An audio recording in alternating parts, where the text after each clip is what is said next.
I solemnly swear to tell the truth, the whole truth, and nothing but the truth. And if I am found to be lying, I accept prosecution under the full extent of the sports law. What it do, my good people, man. It's another episode of Sports and Order. I can't believe it, man. My Giants, man, they play their first preseason game tonight. They play the Browns. It is finally here, man. New York Giants football is finally here, which means it's almost time for fantasy football, regular season football. Oh my God, the fall is almost here, and I can't wait. Tomorrow, Madden comes out. Again, anybody who wants to get this work in Madden, find me on Xbox One at Martin Payne 22. I'll give you the work. I'll beat that ass. It don't matter. It's just a great time, man. It's a great time. Like Drake and Future said, what a time to be alive. But on today's episode, it's going to be a quick episode. I'm not going to, ramble and rant on and on. I know you guys get sick of that, so let me just get right to the point. But before I do, remember, go ahead and subscribe to the World of Sports Network channel. We got great things going on over there. Obviously, Sports in Order, Trash Talk Radio, Guru's Film Room, Base Edge. It's just a great team over there at the World of Sports Network. So go ahead and like and subscribe to the World of Sports Network YouTube channel, Facebook channel. Just like and subscribe. We greatly appreciate it.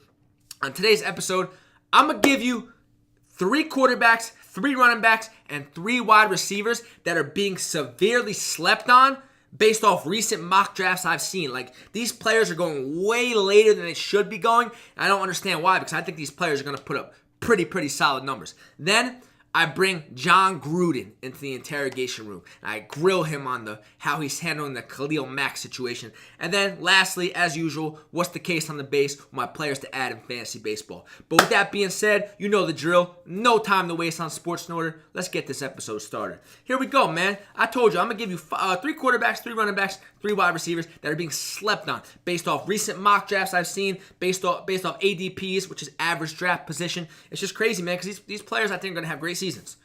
Great season. Now, I'm not saying quarterback, running back, or wide receiver 1 type of seasons, but, some of these players are getting drafted in the 15th or the 16th round, and I think they could easily live up to, 8th or 9th round draft status. That's how good I think these players are going to be and the type of seasons I think they can have.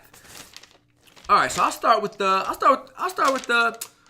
wide receivers first. All right, I'm going to talk about Robbie Anderson first. Now, Robbie Anderson, last year, he finished as a top 20 wide receiver. But you wouldn't know that based on his current ADP right now. Now, for you guys that aren't familiar with ADP, it's simple. It's just average draft position. Right now, and it's based off average, mock drafts that are going on right now. Right now, Robbie Anderson, after finishing as a top 20 wide receiver last season, right now his ADP is outside 40. That doesn't make a lot of sense. I mean, I guess because of the off-the-field issues and fear out of Robbie Anderson being suspended, but Julian Edelman, who is already suspended for the first 4 games of the season, is being drafted way earlier than Robbie Anderson. That doesn't make a lot of sense to me. Now, I think he's gonna be the Jets, whichever quarterback it may be, Sam Darnold, Josh McCown. He's gonna be their top target. Robbie Anderson's gonna be their top target, and he's fast. He takes the top off the defense, and both of those quarterbacks like to just throw it up and let the receiver make a play. And Robbie Anderson's the type of quarterback or type of receiver that can help his quarterback and make his quarterback look good based off his ability to go ahead and make a play. Number 2, Kenny Stills, Miami Dolphins wide receiver Kenny Stills. Kenny Stills being slept on is an annual draft day thing. In 2016, he started before his average draft position, wide receiver number 69. He finished that season as the wide receiver number 28. Okay, last year, started off as the 64th ranked wide receiver. Finished as a top 24 wide receiver. And now, right now, I don't understand it. Last year, another solid year for Kenny Stills. His ADP right now, 50. 50. It don't make a lot of sense. Now Jarvis Landry left the Dolphins. That's 161 targets that are going up for grabs. Now, in Kenny Stills' career, he's averaged 16.1 yards per reception and has caught a touchdown once every 15 targets. Wow. Pretty good. Now, there's going to be a lot more targets going Kenny Stills' way. I think we could easily see Kenny Stills approach 1,000 yards receiving, maybe 7 to 8 touchdowns. And right now, he's got his ADP is 50. So in a 12-man league, 12, 24, 36. Kenny Stills is falling to the 5th round.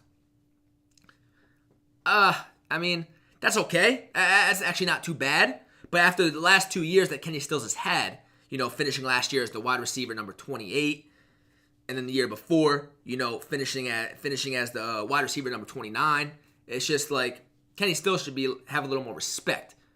Put some respect on Kenny Stills' name. And the last wide receiver I'm going to talk about is John Ross. Second-year player for the Cincinnati Bengals. This kid's got a lot of speed, man. And I think John Ross is going to get a lot of targets because of he's going to have a lot of one-on-ones because obviously, A.J. Green is going to be playing opposite him, and defenses have to focus on A.J. Green. So John Ross is going to get a lot of one-on-one opportunities and a lot of opportunities to use his speed to beat the defender over the top. And then Andy Dalton is going to just throw it up. That's what Andy Dalton does. He does that with A.J. Green. He's going to do that with John Ross. He sees John Ross has a step, so you're going to throw it up. So at the cost that you're going to get John Ross, in the later rounds, you're not really drafting for projection. You're drafting for upside and a lot of boom plays. The Bengals might be in a lot of garbage time situations where they're just, the quarterback, Andy Dalton's just throwing. I think when you look at a team like that has the potential to be that bad, a lot of garbage time opportunities, and garbage time opportunities, you look for quarterbacks and wide receivers. So, yeah, John Ross, a lot of upside just based off his big play and boom play ability. All right, let's talk about some quarterbacks now. Tyrod Taylor. Tyrod Taylor is going to have a lot of leash as the Browns starting quarterback. Yes, I know they picked Baker Mayfield first overall, already on Hard Knocks and then training camp. They're chanting, we want Baker, okay, cool. But Tyrod Taylor has some leash, man. He's a veteran. Hugh Jackson prefers a veteran that limits the mistakes. And Tyrod Taylor don't make too many mistakes, man. Plus, he's going to have a lot of great weapons around him. Hopefully, Josh Gordon comes back. But still, Jarvis Landry, some other good players. Duke Johnson catching the ball in the backfield. Plus a great play caller in Todd Haley. Todd Haley knows how to utilize his weapons and get the ball out of the quarterback's hands pretty quickly. But look at some stats with Tyrod Taylor. On a per-game basis, Tyrod Taylor has, been hovering consistently as a low-end quarterback one. Pretty much because of his rushing production. That's a main thing with Tyrod Taylor. So, you get the rushing production, you get the weapons, you get a great play caller in Todd Haley helping out Tyrod Taylor, plus the leash that he's going to have so he doesn't have to play scared and timid. I think Tyrod Taylor could definitely finish as a low-end quarterback one. Then you look at Dak Prescott. People thought Dak had a bad year last year, but in standard leagues, I'm not talking about PPR leagues, I'm talking about standard leagues, he finished as the 12th ranked quarterback. But once week 10 hit last year and Zeke got suspended, Dak went down the drain. Tyron Smith also missed 2 games. In those 2 games, Tyron Smith, the left tackle for the Cowboys, all-pro left tackle. The 2 games that Tyron Smith missed for the Cowboys, it's 2 games. Dak was sacked a total of 10 times. I know you guys remember that game against the Falcons where Adrian Claiborne himself had 6 sacks. Yeah, Tyron Smith didn't play. So now you get Zeke back for a full season. You get the offensive line healthy. You get Allen Hurns, who could be a replacement for Dez Bryant. And then you get that play action game working because defense is going to have to account for Zeke. This Dak can definitely have a bounce back season and be a quarterback one because Dak as well has that rushing ability to to score points and get rushing yards with his legs. And then lastly, Derek Carr. Now Derek Carr, I emphasize this, and it's ironic because I'm about to bring Jon Gruden into the interrogation room, but I like Derek Carr because of Jon Gruden. Jon Gruden is a quarterback guru, quarterback whisperer. So he knows what he needs to get from his quarterback and what he needs is what he needs to put on the plate for his quarterback to be successful. Last year, Derek Carr's offense in Oakland, it was uninspiring, not boring, not explosive. But now Greg Olsen, not the Panthers Greg Olsen, the offensive coordinator and former quarterbacks coach, is returning to Oakland. And Greg Olsen is a quarterback guru himself. He turned Josh he made Josh Freeman, he made Blake Bortles, Jared Goff. He turned them all into capable quarterbacks. Plus, he worked with Derek Carr's rookie year. So I think that the comfort level is going to be there for Derek Carr. He's familiar with Greg Olsen. Plus, there's some more weapons out there in Oakland for Derek Carr with Jordy Nelson, Martavis Bryant, obviously Amari Cooper, and again, Jon Gruden. So Derek Carr, definitely looking for a bounce-back season from him. He's not really drafted as a top 10 quarterback right now, but he could definitely finish the season as a top 10 quarterback. No question about it. And let's talk about some running backs. Deontay Foreman, running back for the Houston Texans. Now, this guy is going to be the lead back in that Texans backfield eventually at some point. Last season, before he ruptured his Achilles, he was averaging 4.2 yards per carry, And the game that he ruptures Achilles, he scored 2 touchdowns. He actually ruptures Achilles on the play, which he scored a touchdown. It was crazy. I think he's a better pure runner, in terms of between the tackles than Lamar Miller is. And plus, he's bigger than Lamar Miller, so able to handle a bigger workload. I still think Lamar Miller will have a role possibly on third down, but eventually I think that Deontay Foreman is going to be the lead back in that Texans backfield, and that Texans offense is going to be dynamic. So to get Devontae Foreman, or his current ADP, which is in the way, way later rounds, when he's going to be a lead back and a feature back, that's a lot of value right there. They look at Jamal Williams, running back for the Packers. Aaron Jones will miss the first 2 games. Aaron Jones is the other running back for the Packers. He's going to miss the first 2 games. And I think Jamal Williams in those 2 games can prove to the Packers, hey, I'm the guy. And he could take over as the running back in Green Bay's dynamic offense. Last year, Jamal Williams had 556 yards and 4 touchdowns, plus 262 receiving yards and 2 touchdowns. He's going in the middle rounds right now, but could end up being the man in this Packers backfield, playing along Aaron Rodgers. So he's going in the middle rounds, but potentially be the 3-down back in Green Bay with Aaron Rodgers, who defenses have to focus on 100%. Man, oh man, Jamal Williams could be the steal of this draft if that's what happens. And then Darius Geis, the second-round pick for the Washington Redskins in this last year's draft. Bro, what's wrong with you guys, man? Like, Darius Geis is going to be the 3-down feature back for the Washington Redskins. Yeah, you got Chris Thompson, P. Ryan, those other backs, but no. They drafted Darius Geis in the second round, man. Second round. They didn't draft him to be the 3rd-down back. They didn't draft him to be the goal line back. They drafted him in the second round to be the 3-down feature back, and I think that's what's going to happen. Now, there's been a lot of questions about, Darius Geis catching the ball. He didn't really catch the ball much at LSU, but so far in training camp, there's been a lot of rave reviews from the Redskins and Jon Gruden about Darius Geis' ability to catch the ball. So if he's catching the ball and he still has that skill, which we all know he does as a runner, we could look at Darius Geis getting 250 touches this season. That could definitely lead him to being a RB1 by midseason if he's getting those type of touches. So you're getting a RB1.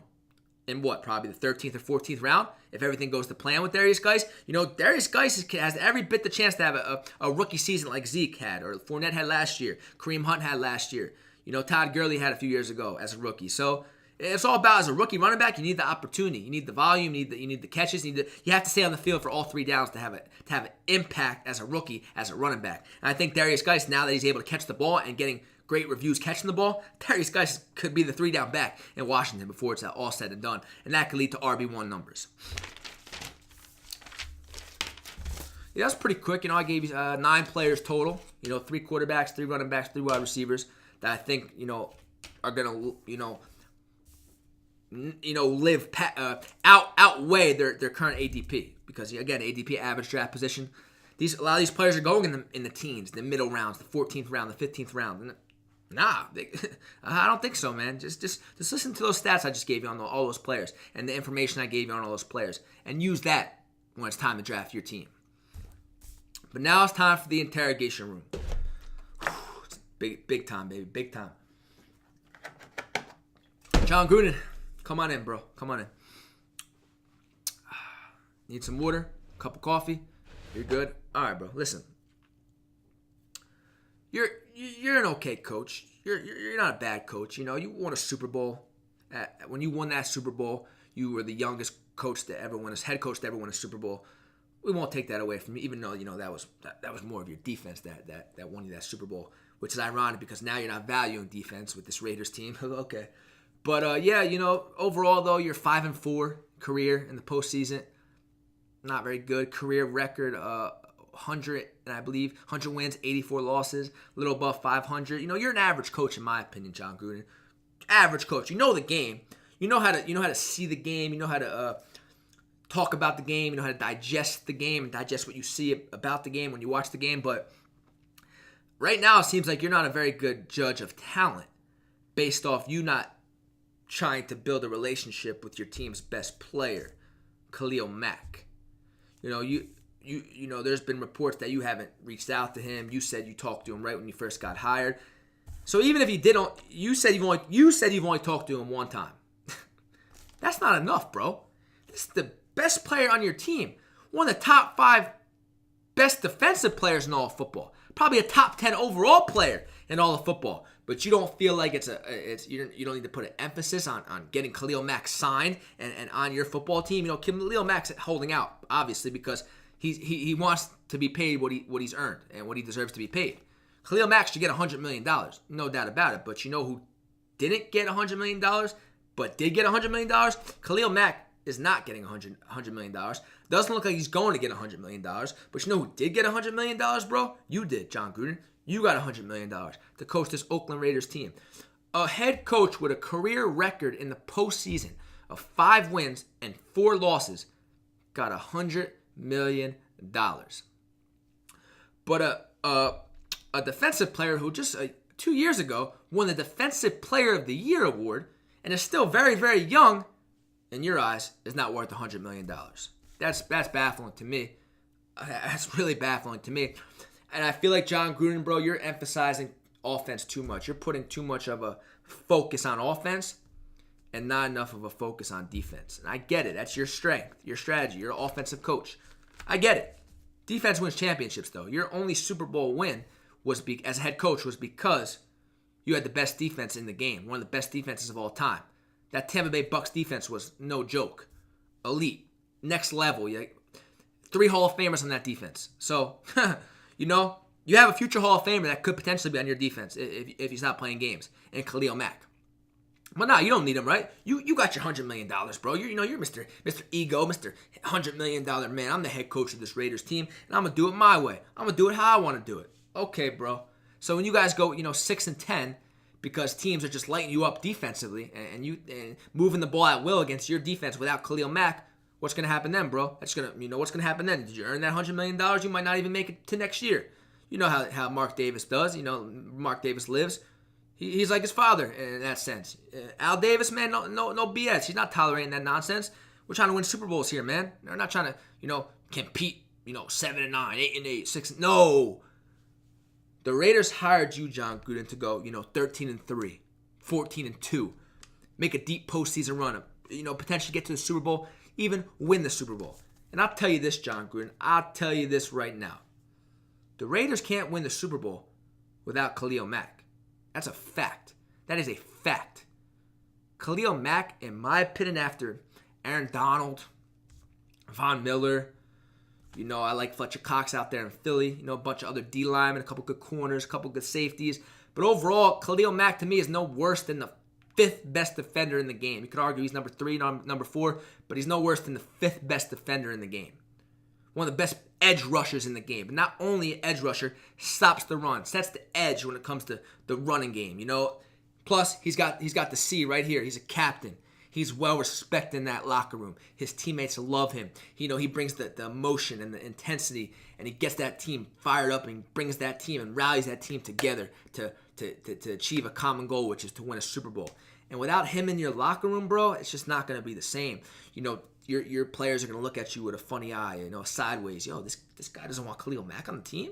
Who does he think he is? So, right now, it seems to me like Mr. Gruden. I'm not going to call you Mr. Gruden. I'm going to call you John. John. That's what I'm going to call you, John. It seems to me, John, that you just don't want Khalil Mack on the team. You don't value him highly enough. You think you can win without him. And that's just being spiteful, bro. That's just being damn spiteful because you can't win without him. I keep telling you this. This kid, Khalil Mack, he's special, man. He's special. When you play, you're an offensive guy, man. You know that. You're an offensive coach, offensive-minded coach. If you're calling plays and you're going up against a team that doesn't have Khalil Mack, no, we'll say, you're going up a team that has Khalil Mack. You're calling that game a little bit differently, right? You have to do a little more studying and a little more preparation when it comes to watching film and putting your game plan together. You gotta design plays away from Khalil Mack. You gotta bring extra protection for Khalil Mack. You got to have a tight end come in and block. You got to have a running back stay in and chip and help the right tackle or the left tackle. It's just more things you have to do when you're going up against a team with Khalil Mack on that defense as an offensive-minded coach. So now you should know that, bro, and you should think, okay, this guy is on my team now. This guy could be on my team. I could put him in the position where now my defense is going to be one of those defenses that offensive coaches and quarterbacks have to prepare for. It's only, Gruden, you having Khalil Mack is only going to help you. And only help you live up to your $100 million contract. Because again, you can't win a Super Bowl without Khalil Mack. I don't think anybody in the NFL would say that the Raiders can win a Super Bowl without Khalil Mack. And the thing is, not even a bad person. Oh, the Raiders aren't paying him because he's a troublemaker and he's a headache off the field. He's a distraction. This kid's a great kid, man. All he wants to do is play football. All he wants to do is win. So ask your quarterback, Derek Carr, about him. Derek Carr loves Khalil Mack, man. Loves him. He's one of the best friends on the team. So imagine that, yo. How about that, Gruden? You want your quarterback, Derek Carr, to be all in, right? You want to get big things and great things out of Derek Carr this season, right? Okay. Maybe make Derek Carr a little bit more happier by signing his best friend Khalil Mack to a long-term contract extension. What do I know, though? I'm just the attorney, right? This is just the interrogation room. Gruden, get out of here. Take a hike. Yeah, guys, Gruden, man. I don't know what his deal is, bro. Khalil Mack is special. I love watching Khalil Mack. Again, I love him as a player and I love him as a person. And everybody on that team loves him as a player and a person. So Raiders need Khalil Mack to win a Super Bowl. I can't keep emphasizing that enough. There's not much more to say. Jon Gruden he's letting his ego get the best of him, man. He's letting his ego get the best of him, and it's sad because Jon Gruden has the potential to do some good things with this Raiders team. But no, it's not going to happen. It's just not going to happen unless Khalil Mack is on that defense, causing havoc for opposing quarterbacks. All right, man, with that being said, let's finish with, what's the case on the base with my players to add in fantasy baseball. Number 1 is Lance Lynn. Now, Lance Lynn took over Sonny Gray's spot in the rotation. First start with the Yankees, he dominated 7 2/3 scoreless innings. And the previous Wednesday in his debut, he came in relief of Sonny Gray and, pitched 4 innings of scoreless ball in relief. So now he's looking like an upgrade in the rotation on Sonny Gray. He's going to continue to get starts for as long as he continues to pitch like he's been pitching. Sonny Gray, he's pitching good so far out of the bullpen, but I don't know, man. Lance Lynn is looking a lot better than Sonny Gray. So as long as Lance Lynn keeps pitching the way he's pitched so far with the Yankees, that spot in the rotation is not going to be Sonny Gray's, but it's going to be Lance Lynn's for a long, long time. Number 2, Nick Ahmed from the Diamondbacks. Now, he has 16 homers, but only hitting .241. But still, with the 16 homers, he also has 57 RBIs. Now, he's a middle infielder. And middle infielders don't really typically give you that type of home run and RBI production. So if you're looking for a middle infielder, now if you could sacrifice the average in the batting average category, but you're lacking in the RBIs and the home run department, and you're struggling at the middle infield position, take a look at Nick Ahmed. 16 homers, man. 57 RBIs. I believe he plays second or short for the Diamondbacks, I believe. Maybe third. I'm not really sure, but he's a middle infielder. So middle infielders who hit like that and power-wise, they're pretty valuable. Number 3, Tanner Roark, starting pitcher for the Nationals. He gave up 17 runs in losing his first 3 starts in July. So his first 3 starts in July, he lost all 3 of them and gave up 17 runs. Since those 3 starts, he's allowed a total 2 runs. That's crazy, right? Now, you think of the Nationals rotation, you think Strasburg, Scherzer. Tanner Roark has been pitching at, obviously not as good as Scherzer, but Tanner Roark's been pitching better than Strasburg. Strasburg's been on the DL, hasn't been the same. Tanner Roark, he's the guy, the second guy after Scherzer in that Nationals rotation. Plus, you have a pretty good lineup that offers some decent run support. Tanner Roark, it's possible that he continues to stay hot and finishes the season as one of the top-tier starting pitchers in fantasy baseball. Number 4, Steve Pearce, Boston Red Sox. He was traded to the Red Sox, and he's hit .333 with 5 home runs already, including 4 against my Yankees last weekend in a series sweep. Really, I couldn't believe it. 3 in one game, then the fourth one the following game. It was crazy. He's been DHing for the Red Sox, but he has eligibility in the outfield. So, there's an outfielder for you right there who's hit .333. That's all I need to say. Plus the 5 home runs. Come on. Nobody knew about Steve Pearce. So if you got a chance to get him, get him. He has an everyday role in that fearsome Boston Red Sox lineup. Number 5, Malik Smith, Tampa Bay Rays. This guy's speedy, man. He's speedy at the top of that Rays order. In his last 22 games, he's hitting .388. Yeah, you heard me right. .388 in his last 22 games. With 8 steals, that's crazy. The .388 is dope, but the 8 steals is what's even doper in 22 games. In today's game, man, there's not a lot of players that steal bases, but this kid's stealing bases and hitting. Like, come on, .388 in 20. That's ridiculous in the last 22 games, .388. Man, oh man. So yeah, he's getting on base, getting hits, stealing bases. Take a look at Malik Smith from the Tampa Bay Rays. And then last but not least, Francisco Cervelli, catcher for the Pirates. He's got, out of all catchers, he's got the third best OPS. He's hitting 261, 10 homers, 41 RBIs. The problem has just been him staying healthy. Francisco Cervelli has been on the DL a few times this season with concussions and just nagging injuries. But when he's been on the field, man, again, 261 with 10 homers and the 41 RBIs, third best OPS among all catchers. So Francisco Cervelli, when he's been on the field, has been one of the best hitting catchers in all fantasy baseball. It's just he hasn't been able to stay on the field. So hopefully if you have him right now, he can stay healthy the rest of the season and give you some pretty good production from the catcher position, which is a position that's hard to find production and good value at. So if you got Francisco Cervelli, that's a good job. You got lucky because I think he's going to finish the season strong because he's going to finally stay healthy. All right, man, that's about it. Short episode today, man. Only 26 minutes today. It's tough, guys, because it's like we're at the end of that dead period. Preseason's getting here. It's started already, starts tonight. I'm sorry. But I feel like it's just a little too early to start giving you guys my mock drafts and that's the stuff. That's the stuff I'm really waiting to give you. Especially once the season starts, each week I'm going to give you top 5 at this position, top 5 at that position, my top 5 quarterbacks for this week, my sleeper pick for this week, which player I think is going to score the most points, my fantasy MVP for this week, stuff like that. So, that's when the season starts and fantasy football season officially starts. That's when Sports in Order is just going to, take off and be the show that you guys really need to tune into. Until then, now I'm just kind of finding content to give you guys and trying to get together a quality show. And it's kind of hard to do when there's not much else I can give you because I've given you, 14 episodes already. I've given you the top 10 quarterbacks, top 10 receivers. I've given you all the top 10 positions, giving you sleepers, busts, all types of stuff. So now it's just kind of hard. I'm not even going to lie to you guys to put episodes together right now because it's hard to find the content to give you guys. I'm not even lying to you. I'm not embarrassed to say it. It's tough, man. Until fantasy football season officially starts, it's going to be a struggle. But I'm telling you, once the season does start, it's going to be great. It's going to be epic. Sports in Order to the moon. But with that being said, while I was talking to you guys, the jury brought over the verdict and the sentencing. So let me read that to you guys. Okay, cool. Wow. All right. All of you guys have been sentenced to 25 years to life of eating buffalo wings, drinking ice-cold beer, and enjoying sports. This is Sports in Order. I'm the attorney at sports. This is my courtroom, and the jury is out. Peace. See you guys next time.